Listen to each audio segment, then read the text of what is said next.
Assalamualaikum warahmatullahi wabarakatuh. Bertemu kembali dengan Kak Angga Hidayatullah Anwar dari Bimbel Tridaya. Oke, kali ini Kakak akan melanjutkan materi yang lalu-lalu yang kemarin-kemarin sudah Kakak bahas. Untuk materi sekarang adalah struktur dan fungsi organ pada tumbuhan. Nah, ini ya, struktur dan fungsi organ pada tumbuhan. Struktur dan fungsi organ pada tumbuhan. Gitu. Oke, sampai di sini adik-adik, apakah adik-adik sudah siap? Kalau sudah siap, mari kita lanjutkan.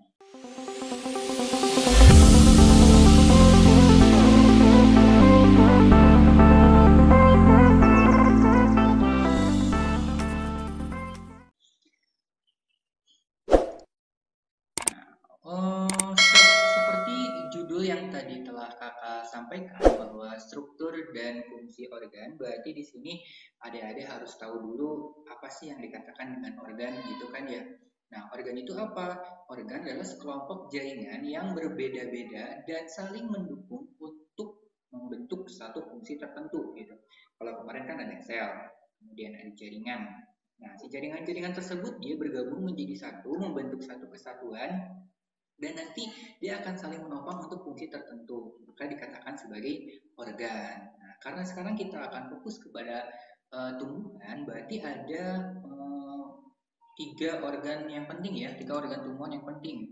Yang pertama di sini ada akar, kemudian selanjutnya bisa lihat di sebelah sini berarti ya. Nah, kemudian ada batang, kemudian ada daun. Nah, berarti ada tiga ya, ada akar, batang, daun. Kak, kenapa bunga nggak masuk? Atau kenapa buah nggak masuk gitu? Kalau bunga dan buah, kakak rasa itu lebih ke modifikasinya ya, modifikasi dari si ketiga organ penting utama ini. Gitu. Jadi kita akan bahas tiga dulu aja ya, akar, batang, sama daun. Oke, kemudian selanjutnya, karena tadi ada tiga organ, kita akan bahas yang pertama itu dari akar terlebih dahulu ya. Nah, akar sebenarnya nggak terlalu asing bagi kita. Gitu. Fungsi akar itu sebagai apa sih? Fungsi akar yang pertama adalah alat absorpsi atau penyerapan air, kemudian alat untuk mengangkut air dan zat hara, tentunya dari akar menuju ke daun yang nantinya di daun akan digunakan untuk apa namanya fotosintesis gitu. Nantinya diserap dari akar, kemudian ke atas, ke batang, kemudian ke daun. Nanti di daun berlangsunglah proses fotosintesis. Kemudian yang ketiga itu ada pengokohan tumbuhan gitu. Dengan adanya akar, si tumbuhan dia bisa berdiri tegak. Gitu. Bagaimana emang struktur akarnya? Nah, mungkin ini secara sepintas ini mungkin ya untuk struktur akarnya. Nah, nanti kita akan bahas lebih dalamnya lagi. Kita lihat ini adalah sayatan membujur berarti ya, sayatan membujur dari akar, nah, dari organ akar. Di sini itu ada tiga bagian. Ada kalau kakak bilang lebih enaknya ini disebutnya zona ya. Jadi yang di atas ini, nah yang ini kakak kasih pointers, itu adalah zona diferensiasi spesialisasi. Kemudian yang di tengah ini adalah zona pemanjangan atau zona elongasi. Oh ya, tadi diferensiasi spesialisasi itu boleh dikatakan juga dengan zona maturasi ya, pendewasaan maksudnya. Kemudian di sini ada zona pemanjangan atau elongasi. Kemudian di bawah ini yang ketiga itu ada zona pembelahan atau meristematis karena terbentuk dari sel meristem gitu, dari jaringan meristem. Nah, kenapa dikatakan zona pemanjangan atau elongasi? Karena tugasnya si zona elongasi ini adalah untuk pemanjangan akarnya saja gitu. Jadi di zona elongasi itu sudah tidak terjadi pembelahan ya, sudah tidak terjadi penambahan jumlah sel, tapi hanya bertambah panjang. Kemudian di zona yang paling atas, nah di sini adalah zona diferensiasi spesialisasi atau zona maturasi. Di sini akar dia jaringan-jaringan dari akarnya akan mengalami perubahan, membentuk satu struktur yang berbeda dari zona elongasi sama meristematis. Kemudian dia juga punya fungsi yang berbeda. Misalkan kakak kasih contoh nih ya. Yang paling luar itu kan di sini epidermis, di sini itu meristem kan ya. Nah, ini kan semuanya meristem. Nah, di zona elongasi dia masih meristem tapi mulai pemanjangan, tetapi di zona diferensiasi di sini si meristem tadi dia telah berubah menjadi epidermis. dermis. Nah, sebelumnya jaringan-jaringan tumbuhan udah kakak bahas. Nah, kalau belum atau belum, aduh lupa nih, silakan buka lagi video kakak yang sebelum-sebelumnya ya. Gitu. Nah, jadi meristem yang ada di sebelah luar, yang ada di sebelah sini, dia akan berubah atau berdiferensiasi dan berspesialisasi membentuk epidermis. Begitupun yang ada di dalamnya, ada yang jadi korteks dan lain sebagainya ya. Terlalu panjang kalau kakak bahas lagi. Gitu. Itu tiga zona yang ada di akar. Kemudian di sini ada tudung akar atau kaliptra ya. Tudung akar atau kaliptra ini digunakan untuk melindungi titik tumbuh akar gitu. Jadi ketika akar dia menembus tanah untuk mencari air, nah si titik tumbuh akarnya itu dilindungi oleh si tudung akar biar dia tidak tergores oleh lapisan tanah. Itu untuk struktur sayatan membujur dari organ akar. Oke, sampai sini kakak harap kalian paham ya. Nah, kemudian kalau berdasarkan perkembangan bentuknya, pembentukannya, si akar itu ada dua. Ada akar primer sama ada akar liar. Gitu. Bedanya apa? Kalau akar primer itu dia adalah akar yang langsung terbentuk dan berkembang dari embrio si akarnya tersebut. Berarti dari meristem dia akan berkembang. Itu adalah akar primer. Sedangkan kalau akar liar adalah akar yang muncul misalkan dari batang, dari daun, atau dari jaringan-jaringan lain gitu. Misalkan kalau kita mau nanam singkong misalkan ya, mau nyetek, bukan nyetek ya, ya pokoknya si singkong itu batangnya dipotong, kemudian nanti tinggal ditancap, tinggal disimpan aja di tanah. Nah, nanti kan tiba-tiba dia akan muncul akar. Nah, berarti akar yang muncul tersebut adalah akar liar, bukan akar primer. Gitu. Bisa ngebedain ya. Oke. Terus Kak, bagaimana kalau sayatan melintang dari si organ akar ini? Nah, di sini kakak lihat kan, kakak langsung ada dua gambar ya, ada akar dikotil, ada akar monokotil, supaya nanti adik-adik di sini bisa langsung membedakan. Nah, biar nanti adik-adik bisa langsung melihat, oh ternyata kalau ada gambar seperti ini, berarti itu menunjukkan akar dikotil. Kalau gambarnya seperti ini, berarti itu menunjukkan akar monokotil gitu. Sebenarnya kalau kakak biar lebih ingat, oh di sini ada plus nih, atau kalau x atau plus gitu, oh berarti itu dikotil, ingatnya gitu aja. Kalau di sini acak-acakan ngebentuk radial, itu berarti akar monokotil. Oke, kita lihat strukturnya. Ini yang paling luar adalah rambut akar. Nah, rambut akar itu kemarin kakak udah bahas, itu adalah modifikasi dari epidermis. Kemudian di sini adalah epidermisnya. Nah, yang ini lapisan epidermisnya. Ini dia adalah selapis sel yang dindingnya rapat, yang tetapi dia juga tipis ya, tapi karena rapat tetap aja kuat meskipun tipis. Gitu. Umumnya akar-akar di baik monokotil ataupun dikotil dia tidak memiliki kutikula. Nah, itu. Kemudian tadi dia akan membentuk di bagian maturasi, di bagian diferensiasi dan spesialisasi, dia akan membentuk rambut akar. Kemudian si rambut akar ini kan salah satunya berfungsi juga untuk memperluas bidang penyerapan ya, bidang penyerapan air. Gitu. Kemudian kita beranjak ke sebelah dalam, di sini ada korteksnya. Nah, korteks ini dia tersusun atas beragam sel yang membentuk beberapa lapisan sel. Nah, di sini banyak sekali selnya ya. Nah, ada beberapa jenis. Bisa dari parenkim, bisa dari jaringan penyokongnya juga. Nah, dia adalah jaringan-jaringan penyusun lapisan korteks gitu. Kemudian di dalamnya itu ada endodermis. Kalau endodermis ini yang hanya selapis. Nah, ini endodermis sama. Nah, endodermis sama hanya selapis sel. Kemudian dia juga sama, tidak ada ruang antar sel di antaranya di dalamnya. Kemudian dinding selnya rata-ratanya biasanya mengalami penebalan dari suberin. Nah, kemudian yang spesial juga dari endodermis, dia memiliki pita kaspari. Nah, si pita kaspari ini digunakan untuk menyeleksi, bukan menyeleksi ya, mengatur air intinya, karena si pita kaspari ini dia tidak bisa dilalui oleh air, gitu, untuk menyeleksi air yang nantinya akan masuk ke stele. Nah, ini adalah stele atau silinder pusat. Oke, sampai sini ada pertanyaan, kakak harap nggak ada ya. Nah, terus stele itu kan yang ini ya. Nah, ini udah jelas, ini stelenya, ini juga stelenya. Berarti kalau gitu stele itu terdiri dari perisikal. Nah, ini lapisan paling luar dari stelenya. Nah, di bawah endodermis jelasnya ya. Kemudian ada pembuluh. Nah, ini ada flum, yang ini ada silem, di sini juga sama. Ada flum sama ada silem. Kalau ketukar biasanya silem itu yang gede-gede.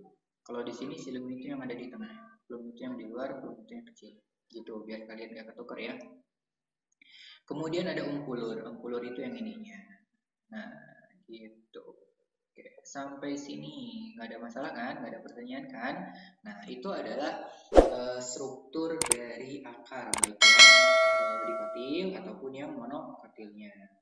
Tuh. Oke, kalau gitu next ke organ selanjutnya.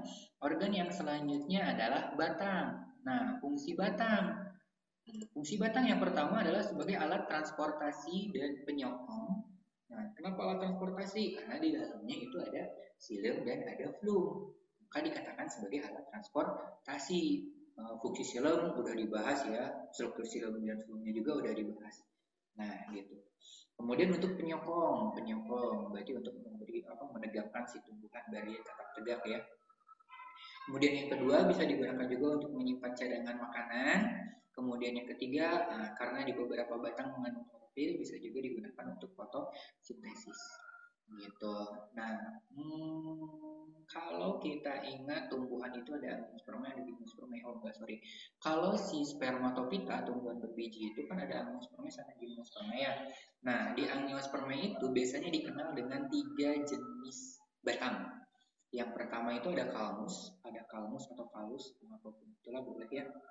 Biasanya kalau kakak sering menggunakan istilahnya kalmus. Kalmus itu adalah batang-batang tipe rumput. Nah, tipe rumputan, rumput-rumput gitu kan ya. Nah, kemudian yang kedua ada herbaceous atau herba. Herbaceous ini dia tumbuhan pendek, biasanya batangnya berair gitu. Berarti dia batang yang berair, tipe-tipe batang berair. Contohnya kayak pohon pisang mungkin ya, batang pisang. Kemudian yang ketiga ada tipe berkayu. Nah, batang tipe berkayu. Kalau tipe berkayu mah udah jelas yang keras-keras ya, kalau kita pukul kita sendiri, tangan kita yang akan sakit. Gitu. Itu untuk ketiga tipe batangnya ya. Ini kurang lebih sepintas untuk struktur batang ya. Nah, selanjutnya kita lihat struktur sayatan melintangnya kembali. Aduh, sorry, maaf. Nah, ini struktur batangnya. Nah, seperti biasa, kakak bandingkan mana dikotil, mana monokotil. Nah, yang ini berarti yang dikotilnya ya. Nah, yang ini dikotilnya, kemudian yang ini monokotilnya. Kenapa bisa tahu yang ini dikotil, ini monokotil? Nah, sebab di sini ada kambium. Kemarin juga sempat sudah dibahas. Ciri khas dikotil itu dia memiliki kambium di batangnya, sehingga dia mengalami pertumbuhan sekunder atau batangnya besar-besar ke arah luar ya, gitu, ke arah samping. Gitu. Sama halnya kayak tadi di organ akar, batang juga dia di luarnya dilapisi oleh epidermis. Nah, awal mulanya epidermis. Mana tulisan epidermis? Nah, ini epidermis ya. Nah, ini epidermis, ini juga epidermis. Gitu, lapisan paling luarnya. Sama halnya kayak tadi, dia juga rapat. Pokoknya karakter dari epidermis aja ya. Gitu. Nah, tetapi yang membedakan dengan organ akar, biasanya epidermis di bagian batang dia dilapisi oleh kutikula. Gitu. Kemudian kalau di akar, epidermisnya dia mengalami derivat menjadi rambut akar. Kalau di batang itu derivatnya adalah menjadi lentisel. Lentisel juga udah kakak bahas di video sebelumnya. Gitu. Kemudian selanjutnya, setelah epidermis itu ada korteks. Nah, ini daerah-daerah korteksnya yang ini ya. Ini juga daerah korteksnya di sini. Korteks itu juga sama, dia tersusun oleh sel-sel yang tipis, kemudian ruang antar selnya ada, meskipun tidak terlalu rapat seperti epidermis ya. Kemudian terdiri atas jaringan dasar dan jaringan penyokong. Nah, ingatnya sklerenkim atau sklerenkim ya, tergantung apakah dia tumbuhan muda atau tumbuhan tua. Gitu. Itu untuk korteks yang ada di batang. Nah, kemudian dia juga sama, ada silem, ada flumnya. Yang ini silem dalam, ini flum luar gitu. Kalau kebalik ingatnya aja X sama F duluan siapa? Kalau duluan F berarti yang paling luar F flum dulu gitu. Flum baru silem. Kalau di batang ya biasanya kakak pegangnya silem itu yang gede, flum itu yang kecil. Itu silem dan flum. Oke, ini untuk struktur batang, baik pada tumbuhan dikotil ataupun pada tumbuhan monokotil. Nah, biasanya kalau tadi karena di tumbuhan dikotil itu dia memiliki apa namanya kambium sehingga dia mengalami pertumbuhan sekunder. Nah, kalau pertumbuhan sekunder berarti batangnya biasanya membesar, kemudian terbentuk kulit kayu. Nah, dan seterusnya. Biasanya kalau di tumbuhan dikotil itu kita bisa lihat lingkaran tahunan. Itu yang membedain dengan tumbuhan monokotil. Oke, kemudian yang terakhir itu ada daun. Nah, fungsi daun itu untuk apa? Yang pertama, daun di sini adalah tempat fotosintesis. Kenapa tempat fotosintesis? Karena di daun banyak terdapat klorofil. Lebih tepatnya di bagian jaringan mesofil daunnya, jaringan palisade. Nah, kemarin udah dibahas. Enggak nih, sekarang kita bahas lagi ya di struktur daunnya. Kemudian untuk penguapan sama transportasi juga. Kenapa penguapan? Karena ada stomata. Nah, transportasi itu karena ada silum dan fluk. Tadi mengandung klorofil digunakan untuk fotosintesis. Ini kurang lebih untuk struktur daunnya ya. Biasanya untuk struktur organ daun yang lengkap itu, pertama dia memiliki pelepah daun. Nah, ini pelepahnya, misalkan ini pelepahnya daerah sini. Kemudian dia punya tangkai daun. Nah, ini punya tangkai daun. Kemudian dia punya helaian daunnya. Ini helaian daunnya. Itu adalah daun yang lengkap. Seperti itu. Oke. Kemudian Kak, bagaimana dengan struktur daun itu sendiri? Nah, di sini Kakak punya struktur daun. Nah, struktur daun sayatan membujur. Tapi ini adalah tumbuhan C4 ya, karena dia punya bundle seed. Nah, sedang berkas pembuluh, tapi nanti kita bahas di kelas 12 sebenarnya untuk materi itu. Tumbuhan C4, C3 sama tumbuhan cam itu di kelas 12. Oke, kita lihat dari struktur dari sayatan daun organ daun ini. Seperti biasa, kalau paling luar itu dia ada epidermis. Nah, karena daun itu bentuknya kayak gini ya, ada lapisan atas, lapisan bawah, berarti di atas itu dilapisi oleh epidermis bagian atas, di bawah itu dia dilapisi oleh epidermis bagian bawah. Nah, kemudian untuk di epidermis atas biasanya dia dilapisi oleh kutikula, kemudian di epidermis bawah biasanya dia beberapa akan membentuk ini stomata. Nah, gitu. Dia akan membentuk stomata mulut daun digunakan untuk transportasi tadi. Itu untuk epidermisnya. Nah, ini stomatanya. Ini stomatanya. Kemudian yang ini adalah mesofil daun. Nah, kalau yang tegak berdiri ini adalah jaringan tiang atau lebih kita kenal dengan nama jaringan palisade. Kalau yang acak-acakan yang ini dia adalah jaringan spons atau jaringan bunga karang. Gitu. Biasanya kalau palisade itu dia berdiri tegak dan tersusun rapat, banyak terdapat kloroplas. Nah, maka proses fotosintesis yang lebih utamanya terjadi di jaringan palisade ini. Nah, sedangkan di spons itu tidak terlalu banyak epidermis sehingga fungsinya digunakan untuk menyimpan hasil dari fotosintesis meskipun dia juga bisa berfotosintesis karena ada juga kloroplas di situ. Gitu di jaringan spons ya. Nah, kalau tadi di palisade dia rapat teratur, kalau spons dia tidak teratur dan jaraknya renggang-renggang. Itu yang membedainnya ya. Kemudian dinding selnya juga tipis. Kalau di spons atau apa ini tuh jaringan bunga karang atau spons juga boleh ya. Gitu. Oke, sampai sini kakak harap nggak ada pertanyaan ya. Kemudian di sini juga ada berkas pembuluh. Nah, kebetulan karena kakak ambil contoh gambarnya adalah gambar tumbuhan C4. Di sini ada segudang berkas pembuluh. Nah, bundle sheet. Nantinya akan digunakan untuk proses siklus Kelvin. Nanti di kelas 12 ya. Oke, yang lebih utamanya ingatnya gini aja.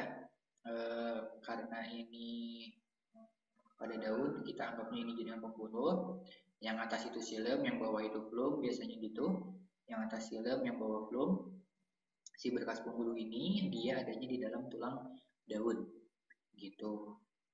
Oke, itu untuk xilem dan flumnya. Kemudian di lapisan bawah juga dia dilapisi oleh kutikula. Nah, kurang lebih ini adalah struktur organ daunnya. Gitu, kakak harap paham ya. Nah, seperti biasa karena materinya sudah beres, kakak selalu ingatkan untuk sholat.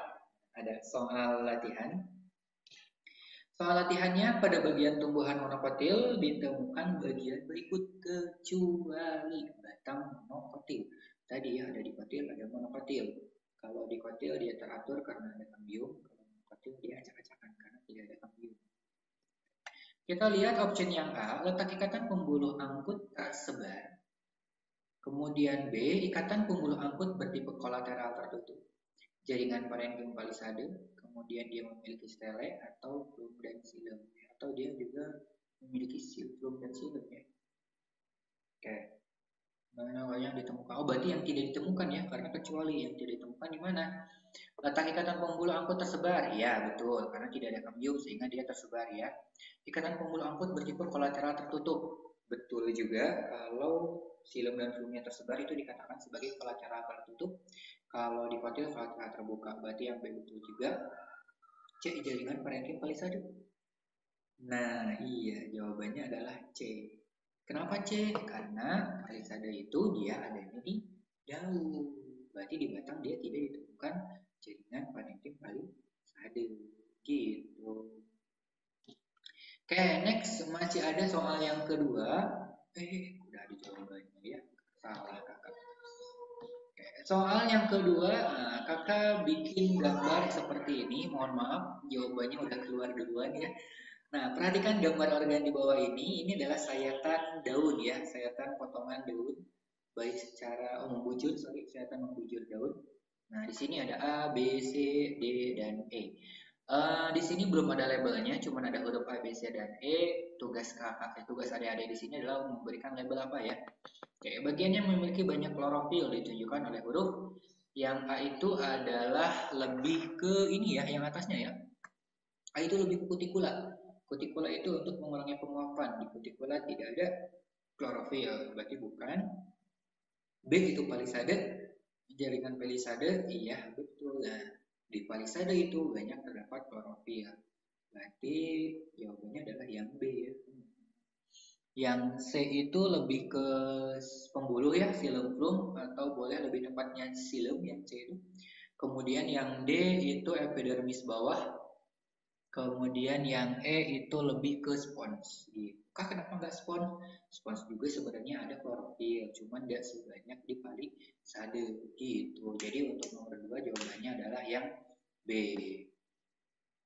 Oke, sampai sini apakah adik-adik paham dengan apa yang telah kakak jelaskan? Mudah-mudahan adik-adik cepat paham, mudah-mudahan adik-adik juga paham. Kalau belum paham, silakan coba diputar ulang video kakak ini lagi. Kemudian cermati, kalau masih belum paham, silakan tanyakan. Boleh langsung ke kakak, atau boleh langsung komen-komen dan lain sebagainya.